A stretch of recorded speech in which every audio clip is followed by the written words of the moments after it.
لله الحمد لله نحمده ونستعينه ونستغفره ونؤمن به ونتوكل عليه ونعوذ بالله من شرور أنفسنا ومن سيئات أعمالنا من يهده الله فلا مضل له ومن يضلله فلا هادي له ونشهد أن لا إله إلا الله وحده لا شريك له ولا نظير له ولا مثل له ولا مثال له ونشهد أن سيدنا وسندنا وشفيعنا وشفيع أمرنا وحبيبنا وحبيب ربنا ومولانا محمدا عبده ورسوله أرسله الله إلى كافة للناس بشيرا ونذيرا وداعيا إلى الله بإذنه وسراجا منيرا أما بعد فأعوذ بالله من الشيطان الرجيم بسم الله الرحمن الرحيم إن الله وملائكته يصلون على النبي يا أيها الذين آمنوا صلوا عليه وسلموا تسليما اللهم صل على محمد وعلى آل محمد كما صليت على إبراهيم وعلى آل إبراهيم إنك حميد مجيد اللهم بارك على محمد وعلى آل محمد كما باركت على إبراهيم وعلى آل إبراهيم إنك حميد مجيد اللهم صل على محمد النبي الأمي اللهم صل على محمد النبي الأمي اللهم صل على محمد بعدد كل داء ودواء وبارك وسلم صدق اللہ. بسم اللہ الرحمن الرحیم. باب الاغتباط فی العلم والحکمہ. وقال عمر رضی اللہ عنہ تفقہوا قبل ان تسودوا. قال ابو عبد اللہ وبعد ان تسودوا. وقد تعلم اصحاب النبی صلی اللہ علیہ وسلم بعد کبر سنہم. به قال حدثنا الحمیدی قال حدثنا سفیان قال حدثنا اسماعیل بن ابی خالد على غیر ما حدثناه الزہری قال سمعت قیس بن ابی حازم قال سمعت عبد اللہ بن مسعود رضی اللہ تعالی عنہ قال قال النبی صلی اللہ علیہ وسلم لا حسد الا فی اثنتین رجل آتاه اللہ مالا فسلطہ علی حلقته فی الحق ورجل آتاه اللہ الحکمۃ فهو یقضی بها ویعلمها. بزرگان محترم، برادران عزیز اور میری اسلامی بہنیں، اللہ تبارک و تعالیٰ کا احسان ہے کہ آج ہم ینکرز ویسٹ چسٹر میں درخت سے بخاری شریف کی ابتدا کر رہے ہیں. اس حوالے سے ہمارے دوست جناب عادل شبیر صاحب نے اہتمام اور انتظام فرمایا اور آج درس بخاری شریف کا پہلا درس ہوگا. دعا ہے کہ اللہ تبارک و تعالی اخلاص اور استقامت کے ساتھ اس درس کو جاری اور ساری رکھے. ارادہ یہ ہے کہ ہم بخاری شریف کی ان احادیث پر گفتگو کریں گے جن احادیث سے تصوف اور سلوک کے مسائل ثابت ہوتے ہیں. اس لیے کہ تزکیہ نفس، تصوف و سلوک یہ خود سرکار دو عالم صلی اللہ علیہ وسلم کا ایک منصب اور وظیفہ تھا، آپ کی ایک ذمہ داری تھی. جس طریقے سے تلاوت کلام پاک یہ آپ کی ایک ذمہ داری تھی، اسی طریقے سے تعلیم کتاب یہ آپ کی ذمہ داری ہے، تعلیم حکمت و سنت یہ آپ کی ذمہ داری ہے. اسی طریقے سے تزکیہ نفس کے نفوس کو اور روح کو اور قلب کو پاک کرنا جو تصوف سلوک کا گویا کہ ایک جو ہے وہ عنوان ہے، وہ بھی سرکار دو عالم صلی اللہ علیہ وسلم کی ذمہ داری تھی۔ خود قرآن کریم میں اللہ تبارک و تعالی نے ارشاد فرمایا کہ هو الذی بعث فی الامیین رسولا منہم یتلو علیہم آیاتہ ویزکیہم ویعلمہم الکتاب والحکمہ وإن كانوا من قبل لفی ضلال مبین۔ سورہ جمعہ میں اللہ تبارک و تعالی ارشاد فرماتے ہیں کہ اللہ وہی ذات ہے کہ جس نے ان ان پڑھ لوگوں میں انہی میں سے ایک رسول بھیجا۔ کس لیے بھیجا؟ یتلو علیہم آیاتہ، تاکہ وہ قرآن کریم کے آیات تلاوت کر کے ان کو سنائے، ویزکیہم، ان کا تزکیہ نفس کرے، ان کے قلب کو پاک کرے شرک کی گندگی سے، معصیت کی گندگی سے، بغاوت کی گندگی سے، وہ کہ ہر طرح کے روحانی امراض سے ان کے قلوب کو پاک کرے۔ ویزکیہم ویعلمہم الکتاب والحکمہ، اور ان کو وہ تعلیم دیتے ہیں کتاب کی، یعنی قرآن کریم کے علوم و معارف، اس کے معنی اور مطالب وہ ان کو بتائیں۔ والحکمہ، اور حکمت کی تعلیم۔ حکمت سے مراد مفسرین فرماتے ہیں سنت، یعنی جینے اور رہنے کا سلیقہ، کھانا کیسے ہے، پینا کیسے ہے، اٹھنا کیسے ہے، چلنا کیسے ہے، رفتار و گفتار کیا ہو، اخلاق و کردار کیا ہو، گویا کہ زندگی کے شب و روز کس طریقے سے گزارنے ہیں، تو گویا کہ وہ طریقے سنت کے وہ سرکار دو عالم صلی اللہ علیہ وسلم بتلاتے ہیں۔ وَإِن كَانُوا مِن قَبْلُ لَفِي ضَلَالٍ مُبِينٍ، اگرچہ یہ صحابہ، یہ امی اس سے پہلے کھلی گمراہی میں تھے، سرکار دو عالم صلی اللہ علیہ وسلم تشریف لائے تو انہوں نے تلاوت کلام پاک کر کے سنائی، تعلیم کتاب کی، تعلیم حکمت کی، اور تزکیہ نفس کیا۔ اور اس کے بعد فرمایا وَآخَرِينَ مِنْهُمْ لَمَّا يَلْحَقُوا بِهِمْ، اور حضرت صلی اللہ علیہ وسلم کا یہ فیض، تزکیہ نفس کا فیض، تعلیم کتاب کا فیض، تعلیم سنت کا فیض، تلاوت کلام کا فیض صرف ان امیین تک نہیں رہا، ان صحابہ تک نہیں رہا، بلکہ وآخرین منہم، وہ لوگ جو صحابہ کے بعد آنے والے ہیں ان میں بھی آپ کا یہ فیض پہنچے گا۔ لما یلحق بہم، وہ لوگ ابھی صحابہ کو ملے نہیں ہیں، یعنی میں ہوں، آپ ہیں، ہم لوگ صحابہ سے مل نہیں سکے، تابعین نے صحابہ سے ملاقاتیں کی، تابعین صحابوں کو نہ ملے، اس کے بعد کے جتنے ائمہ مجتہدین، محدثین، اور آج تک جتنی امت ہے یہ صحابہ سے مل نہیں سکی، لیکن سرکار دو عالم صلی اللہ علیہ وسلم کا فیض واسطہ در واسطہ جو ہے وہ آج ہم تک بھی پہنچے گا۔ وَهُوَ الْعَزِيزُ الْحَكِيمُ، اور اللہ تبارک و تعالی زبردست ہے اور حکمت والا ہے۔ اور اس کے بعد فرمایا ذَلِكَ فَضْلُ اللَّهِ يُؤْتِيهِ مَن يَشَاءُ، یہ اللہ تبارک و تعالیٰ کا فضل ہے جس کو چاہے عطا کر دے۔ کسی کا تزکیہ نفس ہو جائے اور تزکیہ نفس کا فیض سرکار دو عالم صلی اللہ علیہ وسلم کا واسطہ در واسطہ اگر کسی کو پہنچ جائے تو یہ اللہ کا فضل ہوگا، اللہ جس کو چاہے عطا کر دے۔ تعلیم کتاب کا فیض کسی کو پہنچ جائے یہ اللہ کا فضل ہوگا جس کو عطا کر دے۔ تعلیم سنت جینے کا سلیقہ کسی کو مل جائے یہ اللہ کا فضل ہوگا جس کو مل جائے۔ تلاوت کلام پاک کا سلیقہ کسی کو آ جائے جیسا کہ سرکار دو عالم صلی اللہ علیہ وسلم نے صحابہ کو تعلیم کیا تو یہ اللہ کا فضل ہوگا جس کو چاہے اللہ تبارک و تعالیٰ عطا کر دے۔ واللہ ذو الفضل العظیم، اور اللہ تبارک و تعالیٰ بہت بڑے فضل کا مالک ہے۔ تو قرآن کریم میں اللہ تبارک و تعالیٰ نے اس حقیقت کو واضح کر دیا کہ تزکیہ نفس یہ سرکار دو عالم صلی اللہ علیہ وسلم کا وظیفہ ہے۔ اس لیے میرا ارادہ یہ ہوا کہ امام بخاری رحمہ اللہ تعالیٰ کی صحیح بخاری میں ان احادیث کا انتخاب کروں کہ جن احادیث سے تصوف و سلوک کے مسائل ثابت ہوتے ہیں، تزکیہ نفس کے مطالب اور معارف ثابت ہوتے ہیں۔ اس حوالے سے علامہ ابن ابی جمرہ مالکی اندلسی رحمہ اللہ تعالیٰ بہت بڑے محدث گزرے ہیں، انہوں نے ایک کتاب جو تالیف کی بہجت النفوس۔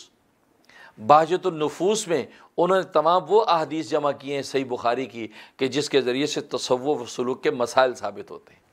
اور انہوں نے ان احادیث کو ذکر کر کے مختلف مسائل تصوف کے ثابت کیے۔ اس لیے کہ آپ جانتے ہیں کہ آج کے دور میں تصوف سلوک پر شبہات پیش کیے جاتے ہیں، اعتراضات کیے جاتے ہیں، یہ سلوک کے راستے پر طرح طرح کی پھپتیاں اڑائی جاتی ہیں۔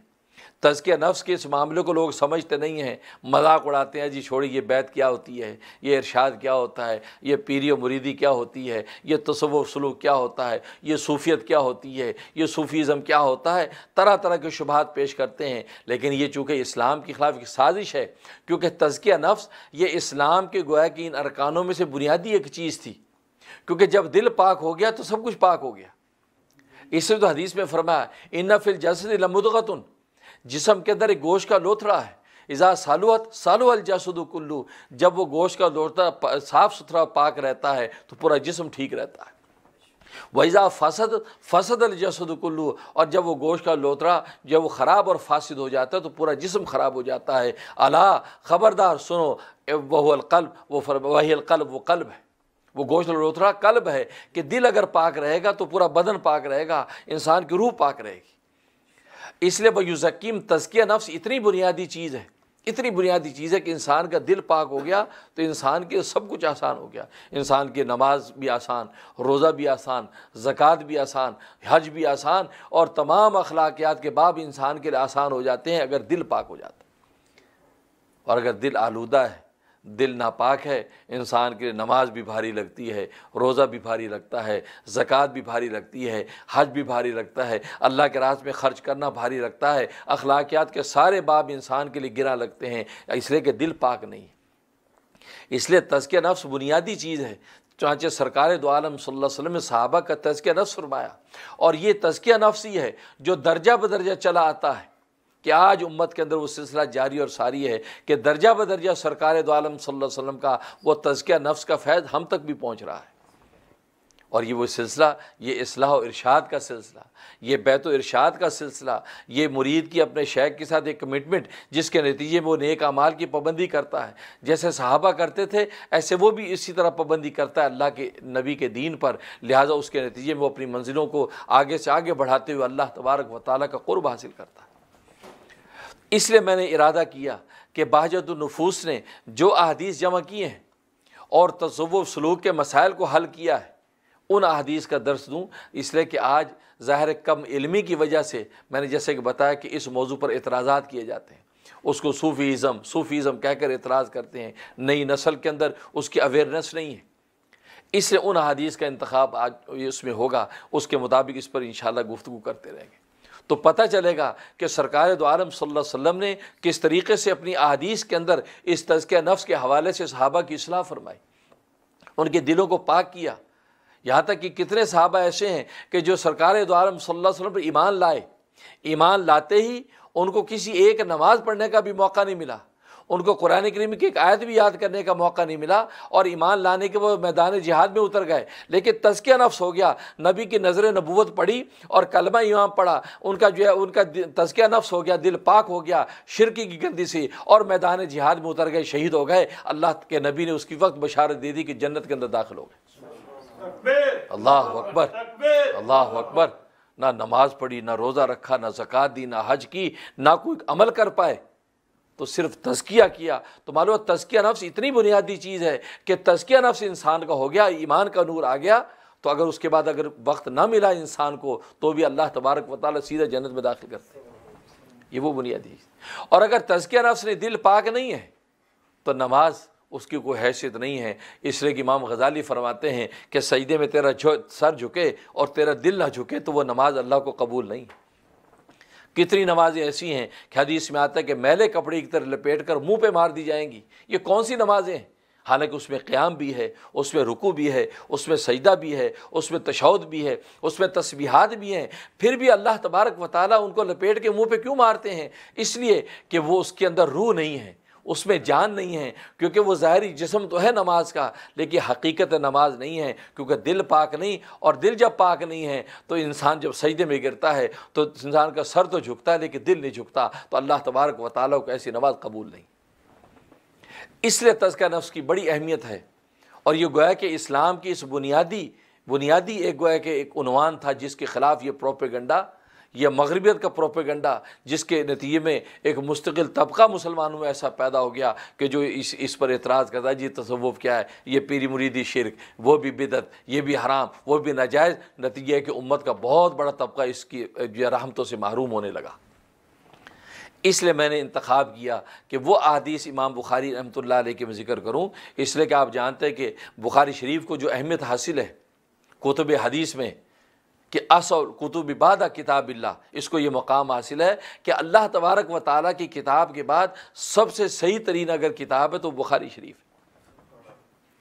صحیح ترین کتاب۔ تو یہ چونکہ مقام اس کی صحت کا ایسا ہے، اس کی سندیں ہیں، اس کے الفاظ ہیں، اس کی احادیث ہیں، پھر امام بخاری رحمۃ اللہ علیہ جس طریقے سے عنوان اس کے اندر چنتے ہیں، الفاظ کا چناؤ کا انتخاب کرتے ہیں، وہ بڑا بے نظیر ہے۔ اس لیے اس کتاب پر چونکہ اعتماد ہے پوری امت کا، تو انہی کے احادیث کے ذریعے سے جب تصوف کے مسائل ثابت ہوں گے تو پھر لوگوں کے لیے اعتماد کرنا آسان کہ امام بخاری رحمۃ اللہ علیہ جو حدیث لائے ہیں اسی کے ذریعے سے تصوف سلوک ثابت ہو رہا ہے۔ بلکہ جیسے میں عرض کیا کرتا ہوں کہ کتاب الرقاق جو امام بخاری نے جلد ثانی میں ذکر کیا ہے، کتاب الرقاق تو پوری کتاب التصوف ہے، کیونکہ رقاق رقت سے ہے۔ رقت کہتے ہیں دل کی نرمی کو، اور دل کی نرمی کیا ہے؟ وہ تزکیہ نفس تو ہے۔ جب اس کی صفائی ہوگی، اس کو پاک کیا جائے گا، اس کے اندر کا روحانی میل صاف کر دیا جائے گا، دل نرم ہو جائے گا۔ جیسے کہ زمین کو نرم کیا جاتا ہے، اس میں روڑ ہیں، پتھر ہیں، گھاس پھوس ہیں، تو کسان کاشت اس کو نرم کرتا ہے، اس کو روڑ پتھر کو توڑتا ہے، گھاس پھوس کو ہٹاتا ہے، تو زمین نرم ہو جاتی ہے۔ جب نرم ہو جاتی ہے اب اس کے اندر بیج بوئیں تو فصل اگتی ہے۔ بالکل اسی طریقے دل جو ہے، دل کی زمین سخت ہے، معصیت ہے، گناہ ہے، شرک ہے، گناہوں کی محبت ہے اور نیکیوں سے بیزاری ہے، جس کی وجہ سے انسان کا دل کیا ہو گیا؟ سخت ہو جاتا ہے۔ جب سخت ہو جاتا ہے، اب تزکیہ نفس کے ذریعے سے جب لا الہ الا اللہ کی ضربیں اس دل پر پڑتی ہیں تو اس میں سے روڑ پتھر اس کے معاصی و گناہ کے دور ہو جاتے ہیں، یہاں تک کہ دل نرم ہو جاتا ہے۔ اب یہ شخص جب نیکی کا بیج بوتا ہے تو اللہ تبارک و تعالیٰ اب اعمال صالحہ کی جو ہے اس پہ فصل اگا دیتے ہیں۔ اس لیے فرمایا کہ دل جو ہے یہ بنیاد، تو تزکیہ نفس چونکہ بنیاد تھا، اس لیے میں نے چاہا کہ انشاءاللہ اگلے درس سے ہم تزکیہ نفس کی احادیث پر باقاعدہ گفتگو کریں گے اور اس کی تلاوت، اس کا ترجمہ، اس کے مسائل مطالب پتہ چلیں گے کہ سرکار دو عالم صلی اللہ علیہ وسلم تزکیہ نفس کے حوالے سے کیا ارشاد فرماتے ہیں۔ لیکن آج جو بطور برکت کے کتاب العلم میں سے میں نے حدیث کا انتخاب کیا ہے تاکہ بطور برکت کے آج پہلا درس ہو جائے، اور اس کا آپ جانتے ہیں کہ علم یہ بنیاد ہے۔ علم تو ایسی چیز ہے جو ایمان سے پہلے ضروری ہے، یعنی ایمان آدمی لائے گا اس وقت جب اس کو علم ہوگا، جب اس کو اللہ کا علم کچھ ہونے لگا، اللہ کے رسول کا علم ہوا، اللہ کے رسول کے رسالت کو پہچاننے لگا، معجزات کا علم ہوا، نبی کے کمال کا علم ہوا، تو علم کے بعد ایمان کا نمبر آتا ہے۔ تو علم تو اتنی بنیادی چیز ہے، تبھی تو حدیث میں آتا ہے کہ دنیا میں اگر جب جو لوگ اہل نہیں ہیں عہدوں کے، منصب کے، ان کو جب عہدے دیے جانے لگیں گے تو پھر تو فرمایا کہ فانتظر الساعۃ، تم قیامت کا انتظار کرو۔ اذا وسد الامر الی غیر اہلہ، جب نااہل لوگوں کو عہدے تقسیم ہونے لگیں تو پھر قیامت کا انتظار کرو۔ کیا مطلب؟ اور یہ حدیث امام بخاری کتاب العلم میں لائے ہیں۔ علم کی فضیلت بھی حدیث ذکر کی ہے، اور جب کہ اس حدیث میں علم کا کوئی لفظ نہیں ہے۔ اصل میں امام بخاری رحمۃ اللہ یہ بتانا چاہتے ہیں جب نااہل لوگ کہ جن کو اس منصب اور عہدے کی ریکوائرمنٹ کا علم نہیں ہے کہ میں اگر ملک کا صدر ہوں تو اس صدارت کی کیا ذمہ داریاں ہیں، عدل و انصاف کے کیا تقاضے ہیں، تو ظاہر ہے کہ جو جب اس کو عہدہ اور منصب کے تقاضے پتہ نہیں ہے تو ظلم کرے گا، عدل صادر نہیں ہوگا۔ اگر ایک کونسلر ہے، ایک کانگریس مین ہے، ایک جو وہ گویا کہ سینیٹر ہے، اگر وہ اپنے اس عہدے کی ذمہ داریوں کو پہچانتا نہیں ہے، اس کو عہدے کے حوالے کی اس کی ریکوائرمنٹ کا علم نہیں ہے، عدم علم جاہل ہے، وہ سفارش کے ساتھ اس عہدے پر بیٹھ گیا ہے، تو ظاہر ہے اب جب اس عہدے کو پورا کرنے لگے گا تو ظلم کرے گا، کیونکہ اس کو علم نہیں۔ تبھی امام بخاری فرماتے ہیں جب نااہلوں میں عہدے تقسیم ہو جائیں گے تو دنیا میں عدل نہیں ہوگا، ظلم جاری ہوگا، ظلم جاری ہوگا، اور جب ظلم سے یہ دھرتی بھر جائے گی تو اللہ تبارک و تعالیٰ کو اس دھرتی کی بھی ضرورت نہیں رہے گی۔ فانتظر الساعۃ، پھر قیامت کا انتظار کرو، اللہ تبارک و تعالیٰ قیامت برپا کر دیں گے۔ اس لیے نبی نے یہ ارشاد فرمایا کہ اگر تم چاہتے ہو یہ دنیا قائم رہے اور اسی طریقے سے انتظام و انصرام چلتا رہے تو علم حاصل کرو، علم کو پھیلاؤ۔ علم جتنا پھیلے گا اور ہر عہدے والا اپنے عہدے کے حوالے سے تمام اس کے جو کونے خدرے کو پہچانتا ہوگا، اس کے تقاضے جانتا ہوگا، تو ظاہر ہے کہ عدل پھیلے گا، اور جب عدل پھیلے گا اور جب تک دنیا کے عدل قائم رہے گا اللہ تبارک و تعالیٰ اس دھرتی کو ختم نہیں کریں گے، بلکہ اللہ تبارک و تعالیٰ اس کو قائم و دائم رکھیں گے۔ اس لیے اسے علم کی بڑی اہمیت ہے، اس لیے میں نے آج جو ہے وہ علم کتاب العلم میں سے باب کا انتخاب کیا، اور وہ باب ہے باب الاقتباط فی العلم والحکمہ، کہ علم اور حکمت میں رشک کرنا۔ کسی کو علم دیکھا اس علم پر رشک کر رہے ہیں، واہ واہ سبحان اللہ بھی کیا بات ہے۔ کسی کو حکمت عطا ہو گئی اس پر رشک کرنا، تو باب الاغتباط، اغباط غبطہ جو ہے عربی لفظ ہے، اس کو اردو میں رشک کرنا کہتے ہیں، جب کسی کو تعریف کر رہے ہیں انسان جو واو، آپ کی زبان میں واو کہتے ہیں، تو واو جو کہا گویا کہ وہ اغتباط آپ کر رہے ہیں، اس کے علم پر رشک کر رہے ہیں۔ تو امام بخاری نے باب باندھا، اس کے تحت جو ہے وہ حدیث لائے ہیں، حدیث عبداللہ ابن مسعود رضی اللہ تعالیٰ عنہ کو لائے ہیں، اور درمیان میں حضرت عمر رضی اللہ تعالیٰ عنہ کا قول ذکر کیا کہ قال عمر رضی اللہ عنہ، حضرت عمر رضی اللہ تعالیٰ عنہ نے ارشاد فرمایا تفقہوا قبل ان تسودوا، علم حاصل کرو سردار بننے سے پہلے آپ کو قوم کی قیادت ملے، آپ قوم کے لیڈر بنیں، آپ قوم کے سردار بنیں، اس سے پہلے علم حاصل کر لو۔ اس لیے اگر علم نہیں ہوگا، جب آپ سردار بن جائیں گے تو اس سرداری سے عدل و انصاف کیسے جاری کریں گے؟ پہلے علم حاصل کر لو۔ اس کے بعد قال ابو عبداللہ کہہ کے، ابو عبداللہ امام بخاری رحمۃ اللہ علیہ کی کنیت ہے، وہ اپنے آپ کو ابو عبداللہ کہہ کے ذکر فرماتے ہیں، جب اپنا قول ذکر کرنے لگتے تو کہتے قال ابو عبداللہ، کہ ابو عبداللہ نے یہ کہا۔ تو امام بخاری نے اس کے اندر اضافہ کیا، کیا اضافہ فرمایا؟ بعد ان تسودوا، حضرت عمر نے تو یہ فرمایا تھا کہ سردار بننے سے، قائد بننے سے پہلے علم حاصل کرو، تو انہوں نے اضافہ کر دیا بعد ان تسودوا، سردار بننے کے بعد بھی علم حاصل کرو۔ یعنی آپ پر علم کی منزل اپنی روک نہ دو کہ آپ سردار بن گئے، قائد بن گئے، آپ علم پڑھنے کی ضرورت نہیں، علم حاصل کرنے کی ضرورت نہیں۔ امام بخاری فرماتے نہیں، بعد ان تسودوا، سردار بن جانے کے بعد بھی علم کی منزلیں ختم نہیں ہوئیں، بلکہ آپ اب سردار بننے کے بعد بھی ایسا وقت رکھو کہ آپ علم کو حاصل کرتے رہیں۔ اور آج اب غور کریں تو مغربی دنیا نے اس پر عمل کیا کہ وہ اپنے منصب پر پہنچنے کے بعد بھی علم کو حاصل کرتے رہتے ہیں۔ آج ڈاکٹرز ہیں، ڈاکٹرز کو بھی کی ٹیوننگ ہوتی رہتی ہے، یا آپ نے یہ امتحان پاس کرنا ہے، آپ انجینئر ہیں، آپ نے امتحان پاس کرنا ہے، تاکہ نئی ٹیکنالوجی، نئی جب احوال سامنے آ رہے ہیں، نئی بیماریاں آ رہی ہیں تو اس حوالے سے آپ اویئر رہیں، جب اویئر رہیں گے تو صحیح علاج کر پائیں گے۔ ایسا نہیں کہ ایک دفعہ بن گئے تو بس بن گئے، نہیں، بلکہ آپ اسٹڈی کرتے رہیں گے، نئے حالات ہیں، صحت کے حوالے سے نئی چیزیں ہیں، نئی بیماریاں ہیں، نئی ٹیکنالوجی ہے، آپ مزید علم حاصل کرتے رہیں۔ بالکل اسی طریقے سے سردار بننے کے بعد اگر علم کو روک دیا تو ظاہر ہے کہ زندگی کے تقاضے بدل گئے، زندگی کے احوال بدل گئے، لوگوں کی زندگی کی جو ہے وہ لوگوں کے مطالبے بدل گئے۔ اب اگر آپ نے علم کو روک دیا تو آپ مزید کو کیسے پہچانیں گے؟ اسے تو امام محمد رحمۃ اللہ علیہ فرماتے ہیں من لم یعرف اہل زمانی فہو جاہل، جو اہل زمانہ کے حالات سے واقف نہیں ہے، جو اہل زمانہ کی طرز زندگی کو نہیں جانتا ہے، فرمایا وہ جاہل ہے۔ یہ عالم اور مفتی کے بارے میں فرما رہے کہ جو مفتی اہل زمانہ کے حالات سے واقف نہیں ہے، بس کتاب میں دے کے فتوے دیے جا رہا ہے، لیکن یہ جانتا نہیں کہ دنیا میں ہو کیا رہا ہے، فرمایا کہ وہ مفتی نہیں ہے، جاہل ہے۔ اس لیے کہ زمانے کا تمدن بدلتا ہے، کبھی لوگ گھوڑے اور خچر کے اوپر سواریاں کرتے ہیں، کبھی ہوائی جہازوں پہ اڑتے ہیں، کبھی سمندروں میں تیرتے ہیں، تو یہ زندگی کے تقاضے بدل رہے ہیں۔ کبھی انسان روٹی اور چٹنی کھاتا ہے اور آج برگر کھاتا ہے، ہاٹ ڈاگ کھاتا ہے۔ اب طرح طرح کی یہ چیزیں بدلیں گی تو آپ پر سوالات اٹھیں گے کہ کیا یہ حلال ہے، کیا یہ حرام ہے، کیا یہ جائز ہے، کیا یہ جائز نہیں ہے۔ اب اگر آپ موجودہ زندگی کے حالات اور تمدن کو پہچانتے نہیں ہیں تو آپ پھر ان کی صحیح رہنمائی نہیں کر سکیں گے، اور جب ایک عالم مفتی صحیح رہنمائی نہ کر سکے تو امام محمد فرماتے وہ مفتی کس بات کا ہوا، وہ تو جاہل ہے۔ اس لیے فرمایا کہ سردار بننے کے بعد بھی علم حاصل کرتے رہو۔ اور اس کے بعد فرمایا سوال پیدا ہوا کہ سردار بننے کے بعد انسان بڑی عمر کا ہو جائے گا، 50 سال کا ہوگا، 60 سال کا ہوگا، اب بھی پڑھتا رہے، یہ تو بڑا عجیب سا امبیرسنگ لگتا ہے۔ تو امام بخاری نے اس کا جواب دے دیا قد تعلم اصحاب النبی صلی اللہ علیہ وسلم بعد کبر سنہم، کہ نبی کے صحابہ نے تو بڑی عمروں میں علم حاصل کیا۔ نبی کے صحابہ کو 40 سال کی عمر کا ایمان لایا، کوئی 50 سال کا لایا، کوئی جو 80 سال کا ایمان لے کے آیا، تو فرمایا بڑی عمریں تھیں تو بڑی عمروں میں حاصل کیا علم۔ تو یہ بڑی عمر میں علم حاصل کرنا تو صحابہ کی سنت ہے، اور بڑی عمر کے اسٹوڈنٹوں کو پڑھانا تو نبی کی سنت ہے۔ اب اگر آج ایک استاد کہا نہیں جی نہیں آپ تو 50 سے آگے چلے گئے، اب آپ کو کیا سمجھ میں آئے گا، آپ آرام کریں، آپ کو میں نہیں پڑھاتا، مجھے تو بچے چاہیے کہ جو بالکل متیقظ ہیں، ان کا شعور مضبوط ہے۔ اس کا مطلب نبی کی سنت کے خلاف بات کر رہا ہے، کیونکہ بڑی عمر کے صحابہ کو پڑھانا نبی کی سنت، اور بڑی عمر میں علم کو حاصل کرنا صحابہ کی سنت۔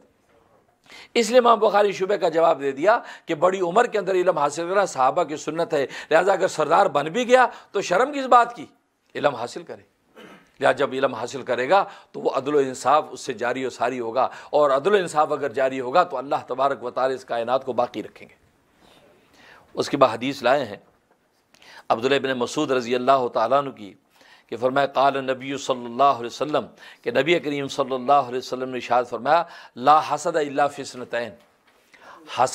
حسد یہ جائز نہیں ہے مگر دو آدمیوں میں، دو آدمیوں کے ساتھ آپ حسد کر سکتے ہیں۔ ویسے حسد حرام ہے، لیکن اگر حسد آپ کو کرنا ہے تو یہ دو طرح کے جو آدمی ان کے ساتھ حسد کرنا جائز ہے۔ یہ بات کہی، وہ کون سے دو آدمی؟ رجل، پہلا وہ آدمی آتاہ اللہ مالا، کہ جس کو اللہ تبارک و تعالی نے مال عطا کیا،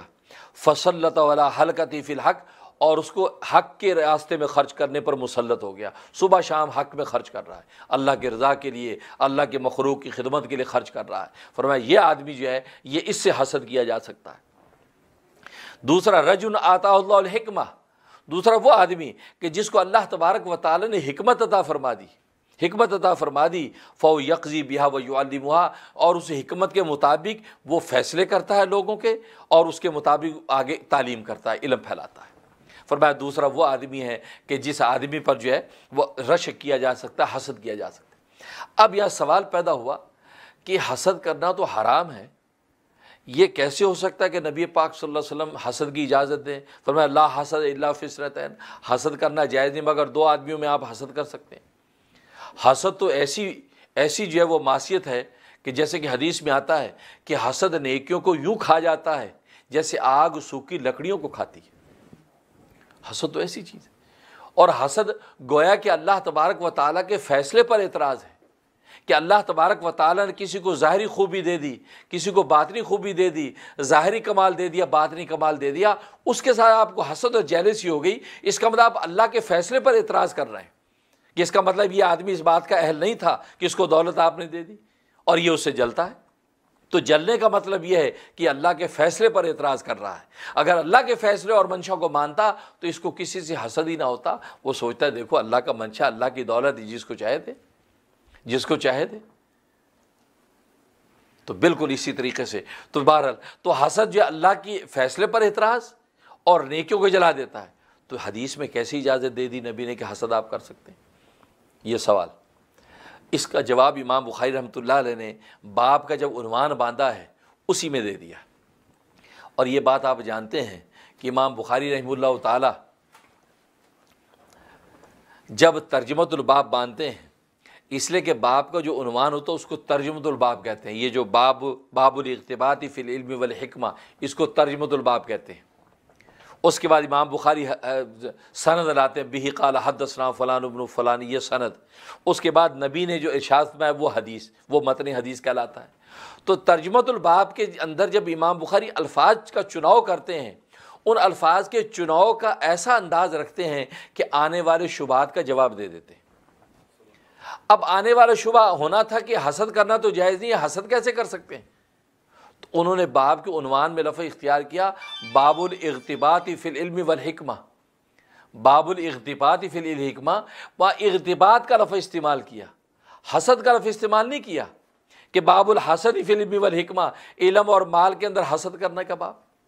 اغتباط کا لفظ استعمال کر کے امام بخاری رحمۃ اللہ نے جواب دے دیا کہ وہ جو حسد کا لفظ آگے آ رہا ہے اس سے مراد حسد نہیں ہے، بلکہ اس سے مراد غبطہ ہے،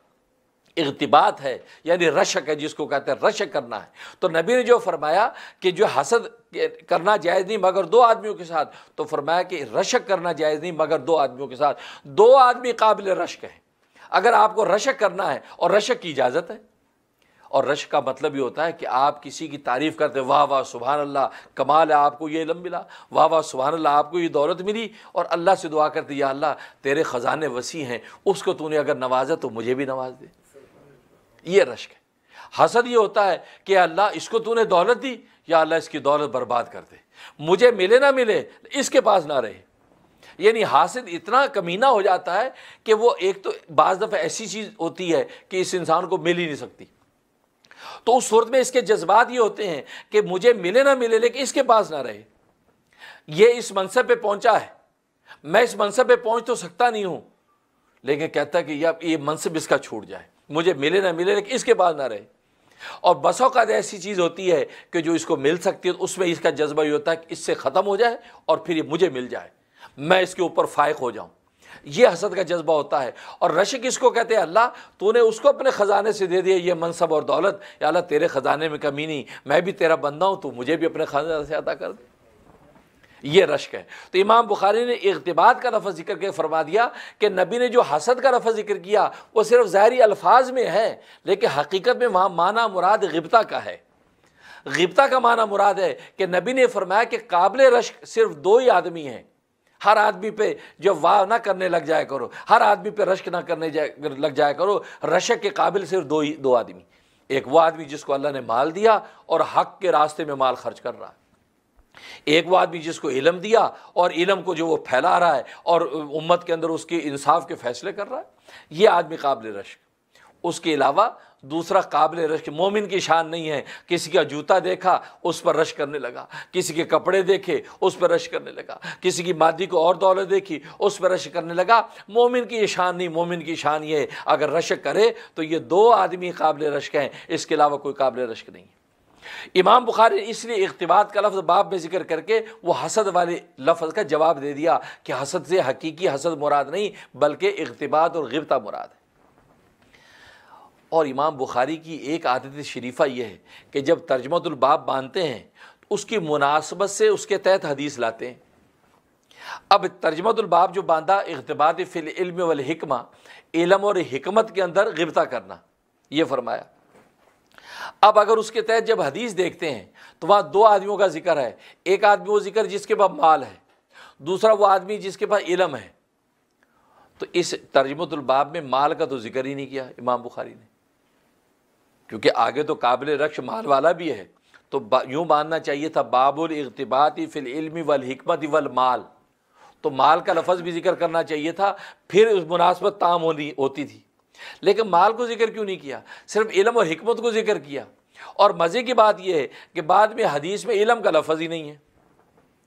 بعد میں حدیث میں علم کا لفظ ہی نہیں ہے، بلکہ کیا ہے کہ رجل آتاہ اللہ الحکمت، کہ دوسرا وہ آدمی جس کو اللہ نے حکمت عطا کر دی، فَهُوَ يَقْضِي بِهَا وَيُعَلِّمُهَا، جو اس کے مطابق فیصلے کرتا اور آگے اس کی تعلیم کرتا ہے۔ علم کا لفظ آگے ہے نہیں تو امام بخاری علم کا لفظ کہاں سے لائے؟ یہ اشکال سمجھ میں آ گیا امام؟ تو جواب اس کا یہ کہ اصل میں بات یہ کہ مال کا لفظ اس لیے نہیں لائے کہ مال جو ہے، مال جو بندہ مال خرچ کر رہا حق راستے میں، علم کے بغیر صحیح وہ خرچ کر ہی نہیں سکتا۔ مالدار کے پاس اگر صحیح علم نہیں ہے تو وہ صحیح جگہ مال خرچ ہی نہیں کر سکتا، وہ یہ بات سمجھ ہی نہیں سکتا کہ یہ مال خرچ کرنے کا یہ محل ہے، یہاں خرچ کرنا چاہیے، یہ نہیں ہے یہاں نہیں خرچ کرنا چاہیے۔ تو گویا کہ جو علم سے خالی ہے وہ مال بھی صحیح خرچ نہیں کر سکے گا، وہ اسراف میں مبتلا ہو جائے گا، وہ تبذیر میں مبتلا ہو جائے گا، فضول خرچیوں میں مبتلا ہو جائے گا، وہ ہر جگہ خرچ کرنے لگ جائے گا۔ جہاں نہیں خرچنا، جہاں کنجوس ہو جانا چاہیے، بخیل ہو جانا چاہیے تاکہ گناہ اور معصیت میں خرچ نہ ہو جائے مال، وہاں بخل چاہیے تھا۔ لیکن اس کی حالت یہ علم نہ ہونے کی وجہ سے جائز نجائز حرام اور حلال ہر جگہ خرچ کر رہا ہے۔ اس کا مطلب یہ ہے کہ اس صرف نیرا مال مل جانا کافی نہیں، مال کے ساتھ اس کے بعد علم بھی ہونا چاہیے کہ مال کو خرچ کرنے کے تقاضے کیا ہیں، رشتہ داروں کے اندر مال کتنا اور کہاں خرچ کرنا ہے، دوستوں یاروں میں مال کتنا اور کہاں خرچ کرنا ہے، غریب غربا میں مال کتنا اور کہاں خرچ کرنا ہے، یہ سارے تقاضے علم کی وجہ سے اس کو پتہ چلنے ہیں۔ اس لیے امام بخاری نے مال کو ذکر ہی نہیں کیا، فرمایا مال کی اپنے ذات میں کوئی حیثیت نہیں، ہاں اگر صحیح علم اس کے پاس ہوگا اب مال کو صحیح طریقے سے خرچ کر سکے گا، اس لیے وہ لے لائے۔ اور علم کا لفظ بعد میں تھا نہیں، کیوں لائے امام بخاری؟ اور حکمت کا لفظ بعد میں موجود ہے، اس کو انہوں نے ترجمہ باب میں بھی ذکر کیا۔ اصل میں بات یہ ہے کہ علم کا کمال یہ ہے کہ انسان کو حکمت حاصل ہو جائے۔ علم بغیر حکمت کے صرف ڈانٹ ہے، علم بغیر حکمت کے ایک ڈانٹ ہے، لیکن علم حکمت کے ساتھ ہو تو یہ بہترین ہدایت اور رہنمائی ہے۔ بعض دفعہ انسان کے پاس علم ہوتا ہے لیکن حکمت نہیں ہوتی، تو وہ جب فتویٰ داغ دیتا، ڈنڈا ایسے فتویٰ داغتا ہے جیسے ڈنڈا مار دیا سر میں۔ آپ نے حکمت کے ساتھ اس بات کو آگے نہیں پہنچایا تو آپ کی علم کی بات ضائع ہوگی، سننے والے نے سنا ہی نہیں ہے، چھوڑیے جی آپ اپنی رائے لیجئے، یہ کیا آپ فتوے داغتے رہتے ہر بات میں؟ کتنے لوگ جو ہر بات کو شرک، ہر بات کو بدعت، ہر بات کو حرام یہ کرتے ہیں، لیکن بہت سے لوگ سنتے ہیں، چھوڑیے یار ان کی عادت ہے۔ اس لیے آپ حرام کی بات کریں کسی حکمت کے ساتھ اگر کریں گے تو اگلا آدمی مانے گا۔ جیسے حکیم اور طبیب کڑوی دوائی کو وہ کیپسول کی خول میں لپیٹ کے کھلا دیتا ہے، کڑوی دوائی پیٹ میں چلی جاتی ہے، اپنا اثر دکھاتی۔ تو حکمت کے اندر وہ اصل مسئلہ بدلتا نہیں ہے، وہ مسئلے پر وہ عمل کر لیتا ہے، لیکن آپ کی حکمت کے نتیجے میں وہ بڑی آسانی کے ساتھ اس بات کو سمجھ آتا ہے۔ چنانچہ خود سرکار دو عالم صلی اللہ علیہ وسلم کی خدمت میں ایک شخص آیا اور اس نے آ کے کہا کہ میں ایمان قبول کرنے کے لیے تیار ہوں، لیکن میری ایک شرط ہے۔ کیا شرط ہے؟ کہا کہ شراب نہیں چھوڑ سکتا، شراب کا میں ایسا رسیہ ہو گیا ہوں کہ میں وہ نہیں چھوڑ سکتا، بس اس شرط کے ساتھ اسلام اگر میرا قبول ہے تو میں کرنے کو تیار ہوں۔ اب یہ بات جب صحابہ نے سنی تو صحابہ سیخ پا ہو گئے۔ ہاں، ابتدائی اسلام میں شراب کی اجازت تھی، پھر 3 سٹیپ کے اندر حرام قطعی ہوئی، لیکن اس وقت تک تو حرام قطعی ہو چکی ہے، اب حرام قطعی کی اجازت مانگ رہا ہے، تو صحابہ بڑے سیخ پا ہو گئے۔ نبی پاک صلی اللہ علیہ وسلم نے کہا ماہ ٹھہرو۔ نبی نے کہا ٹھیک ہے، تم ہم سے یہ معاہدہ کرو تم جھوٹ نہیں بولو گے۔ انہیں سوچا کہ اگر شراب کی اجازت مل رہی تو جھوٹ بولنا تو کوئی مسئلہ، کہا جی ٹھیک ہے میں وعدہ کر دو جھوٹ نہیں بولوں گا۔ آپ نے اس کا اسلام قبول کیا، وہ چلا گیا۔ 4-5 دن کے بعد دوبارہ آ کے ملا، حضرت صلی اللہ علیہ وسلم نے پوچھا ہاں کیسا حال گزرا تمہارا؟ کہا جی 5 دن ہو گئے شراب نہیں پی۔ کہا کیوں؟ تم نے تو معاہدہ کیا تھا کہ شراب پیتا رہوں گا۔ کہا کہ لیکن آپ کے ساتھ میں نے جب یہ کر لیا تھا کہ میں جھوٹ نہیں بولوں گا، تو میں نے سوچا کہ اگر میں یہ چپکے سے پی بھی لوں اور رسول اللہ کی مقدس مجلس میں جاؤں گا اور آپ نے مجھ سے پوچھ لیا کہ تم نے شراب پی یا نہیں پی، اور میں آپ کی اس مقدس مجلس کے اندر اس کا اقرار کروں گا میں نے پی ہے، فرمایا مجھے حیا اور شرم آ گئی، تو میں نے سوچا کہ میں یہ شراب پیتا ہی نہیں، لہٰذا میں نے شراب چھوڑ دی۔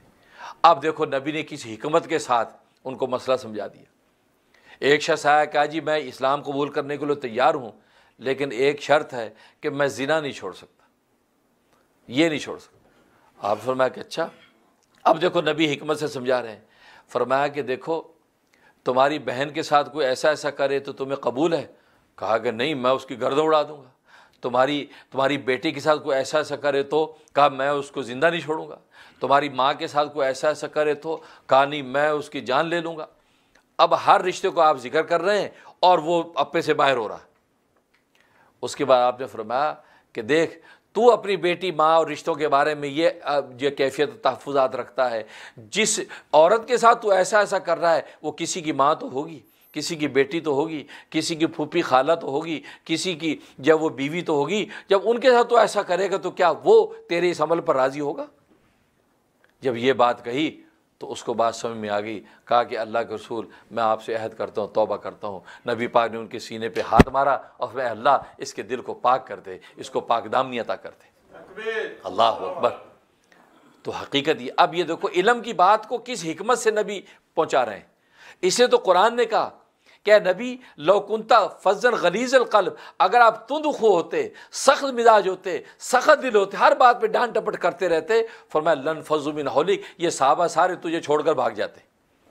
لیکن تیرے اندر جمالیاتی رنگ ہے، تو محبت کے ساتھ دین سمجھاتا ہے، محبت سے آغوشوں میں لیتا ہے، تو صحابہ کے لیے ایسے اعمال جو ان کے لیے پہاڑ لگتے تھے ان کے لیے آسان کر دی۔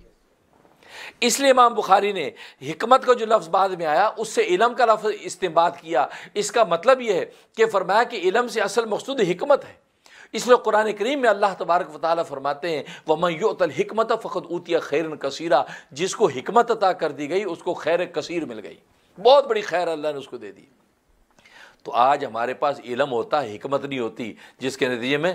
وہ علم پھیلتا نہیں ہے بلکہ ایک لڑائی اور تنازع کا ذریعہ بن جاتا ہے۔ اس لیے امام بخاری نے کہا اختلاف فی العلم والحکمہ، علم اور حکمت کے اندر غبطہ اور رشک کرنا، اور ظاہر ہے کہ حکمت کا لفظ تو صاف بات میں نبی پاک نے ذکر فرمایا، اور آگے وَيُعَلِّمُهَا کہ اس حکمت کی تعلیم بھی دیتا ہے، تو یہ تعلیم کے لفظ سے علم امام بخاری نے نکالا، اس کو پھر ترجمۃ الباب میں ذکر کیا۔ یہ امام بخاری کی ذہانت ہے، یہ اس کی فطانت ہے کہ وہ انتخاب الفاظ کا ایسا کرتے ہیں کہ جو نبی پاک صلی اللہ علیہ وسلم کی حدیث کے ساتھ ترجمۃ الباب کی مناسبت تام ہو جاتی ہے۔ اس لیے آپ نے یہ فرمایا کہ باب الاقتباس فی العلم والحکمہ، کہ علم اور حکمت میں رشک کرنے کا باب۔ اور عجیب بات یہ ہے کہ ظاہر ہے کہ دنیا کے اندر جس لیول کا کسی کو علم حاصل ہے ہر آدمی اس لیول کا علم حاصل نہیں کر سکتا۔ ظاہر ہے کسی کے پاس بہت مال ہے تو اس درجے کا مال ہر ایک نہیں حاصل کر سکتا، تو کیا کرے اس کو جو درجہ حاصل ہے، جو اس کو اجر و ثواب حاصل ہے، ہم کیسے حاصل کریں؟ اس کا مطلب ہم مایوس ہیں؟ نہیں، نبی نے اس کا راستہ بھی بتا دیا، وہ انٹینشن، نیت کے ذریعے سے آپ بڑے سے بڑے مالدار کا درجہ حاصل کر سکتے ہیں۔ حدیث میں آتا ہے بنی اسرائیل کے اندر جو قحط ہو گیا، اور قحط کے نتیجے میں لوگ گاؤں چھوڑ کر جا رہے ہیں، گاؤں چھوڑ کے جا رہے ہیں۔ اب ایک شخص وہ بھی اسی کا باشندہ تھا، وہ بھی چھوڑ کے جا رہا ہے، تو راستے میں اسے ایک بہت بڑا ریت کا ٹیلا دیکھا۔ وہ ٹیلے کو دیکھ کے سوچنے کا کاش اگر یہ آٹا ہوتا، اناج ہوتا، تو میں اپنے پورے گاؤں پہ تقسیم کر دیتا اور کوئی بھی گاؤں چھوڑ کے نہ جاتا۔ اسے دل میں یہ خواہش کی کاش اگر یہ آٹا ہوتا تو میں سب کو بانٹ دیتا۔ اتنی بات کہی تو وقت کے پیغمبر پر فوراً وحی آ گئی، کہا کہ اس بندے کو بلا کر بشارت دے دو یہ پورا ٹیلا آٹے کا میرے راستے میں صدقہ کرنے کو اس کو ثواب دے دیا۔ حالانکہ تقسیم کیا نہیں، اس نے دل کے اندر چاہت کی کہ کاش اگر یہ آٹا ہوتا، اناج ہوتا تو میں تقسیم کر دیتا۔ تو سچی نیت سے جب اس نے یہ خواہش کی، اللہ تبارک و تعالی اس کو پورا ٹیلا تقسیم کرنے کا اجر و ثواب عطا کر دی۔ دیکھو ایک انٹینشن، سچی خواہش کے نتیجے میں اللہ تبارک و تعالیٰ آپ کو عطا کر رہے۔ بالکل اسی طریقے سے حضرت حکیم الامت مجدد ملت مولانا اشرف علی تھانوی رحمہ اللہ تعالیٰ فرماتے ہیں اگر کسی عالم کو بڑا علم ملا ہوا ہے اور علم کی اشاعت کر رہا، پھیلا رہا ہے، اب آپ اس درجے کا علم حاصل کر نہیں سکتے تو دل میں یہ خواہش کرو کاش میرے پاس بھی اگر اس درجے کا علم ہوتا تو میں یہ علم بھی جو ہے خوب پھیلاتا اور اللہ کے دین کی اشاعت کرتا، اللہ کے دین کا دفاع کرتا، لوگوں کی خدمتیں کرتا۔ یہ سچی نیت تم کر لو گے تو جو اجر و ثواب اس عالم دین کو علم پھیلانے پہ مل رہا ہے اللہ تبارک و تعالیٰ تمہیں بھی لکھ دیں گے۔ کتنا آسان سودا ہے۔ اس لیے جو ہے امام بخاری یہ باب باندھا تو اللہ سے دعا ہے کہ اللہ تبارک و تعالیٰ عمل کرنے کی توفیق عطا فرمائے، اور انشاءاللہ ظاہر ہے کہ علم کے منازل انسان کے طے ہوتے چلے جاتے ہیں، معرفت کھلتی چلی جاتی ہے، اللہ کی ذات و صفات کے حقائق جب کھلتے ہیں تو کائنات کی حقیقت نظر آ جاتی ہے کہ کائنات اور رب کائنات کے ساتھ انسان نے تعلقات کیسے استوار رکھنے ہیں، کائنات سے ہمارا تعلق کتنا رہنا چاہیے، رب کائنات کے ہمارا تعلق کتنا ہونا چاہیے۔ یہ علم کی منزلیں جب انسان طے کرتا ہے تبھی معرفت ملتی ہے۔ اللہ سے دعا ہے کہ اللہ تبارک و تعالیٰ یہ معرفت حق ہمیں عطا فرمائے۔ وآخر دعوانا ان الحمدللہ رب العالمین۔ ابھی انشاءاللہ محفل ذکر ہوگی، آپ حضرات جو ہے قبلہ رخ بیٹھے رہیں، اور جو ناظرین جو ہے وہ موجود ہیں تو ناظرین بھی 1 مرتبہ سورہ فاتحہ اور 13 مرتبہ سورۃ اخلاص، 11 مرتبہ درود شریف پڑھ لیں، اور اس کا ثواب سرکار دو عالم صلی اللہ علیہ وسلم کی برکت سے تمام روحانی سلسلوں کو کے اولیاء اللہ کو عموماً اور سلسلہ چشتیہ صابریہ کے اولیاء اللہ کو خصوصاً پہنچا دیں گے، اور اس کے بعد انشاءاللہ جو ہے ذکر شروع ہوگا اور پھر دعا ہوگی۔ اللہ تبارک و تعالیٰ قبول فرمائے۔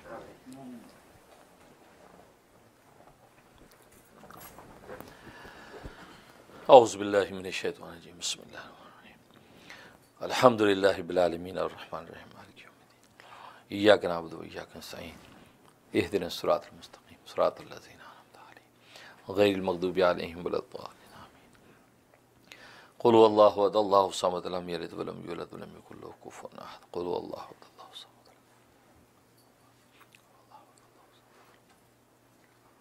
قل هو اللہ احد اللہ الصمد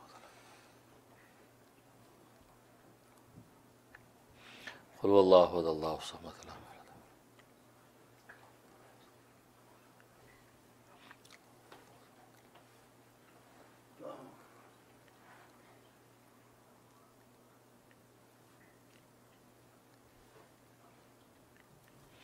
اللہم صلی علی سیدنا و مولانا محمد النبی الامی وعلی آلہ وصحبہ وسلم۔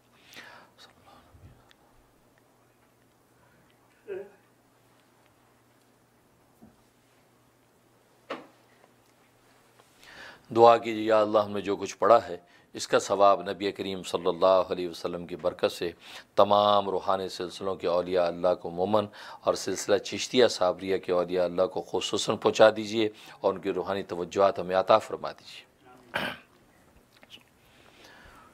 یار رہے یا رب تو میرا